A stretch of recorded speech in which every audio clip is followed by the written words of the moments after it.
बिस्मिल्लाहिर्रहमानिर्रहीम। Sindh public service commission secondary school teachers जी test conduct कई हुई 4 मई 2024 ते उन जो सिंधी ऑप्शनल सिंधी पोर्शन जो पेपर है वो हल करूँ था मॉर्निंग शिफ्ट वारो।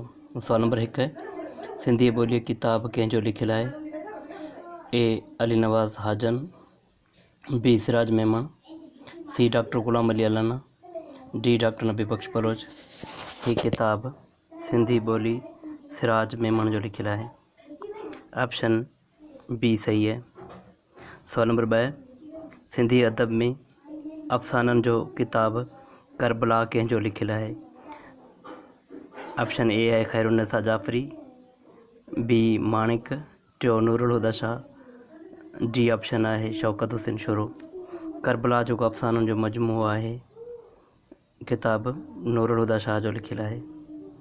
कहिड़ो दास्तान रज़्मिया आहे? हाँ, रज़्मिया उहो शाइरी जो क़िस्म आहे जंहिंमें जंग जो मरको बयान थियल हुजे। ए आहे दो दो चन्नेसर, लाखो फलाणी महराणी, मूमल राणू, लैला चन्नेसर। ही बाक़ी जेके दास्तान आहिनि इहे सभई इश्किया दास्तान आहिनि, रोमानवी दास्तान आहिनि। इन में ऑप्शन जेको आहे ए दो दो चन्नेसर जो किस्सो आहे। सही करेक्ट ऑप्शन है।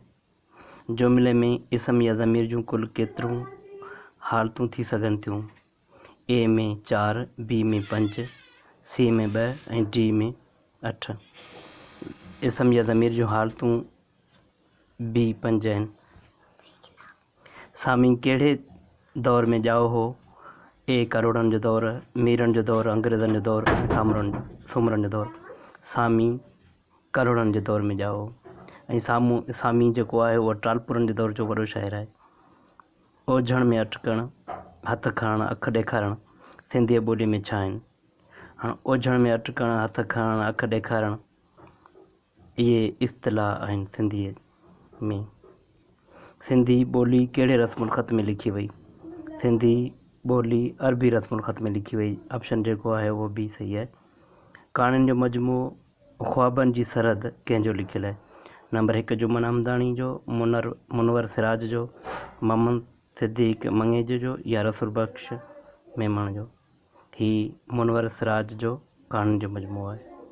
किताब तारीख़ तमद्दुन इस्लाम कंहिंजो लिखियलु आहे? भेरूमल आॾवाणीअ जो, करीम बख्श चन्ना जो, अमर ॾिनोमल या मौला शीदई जो।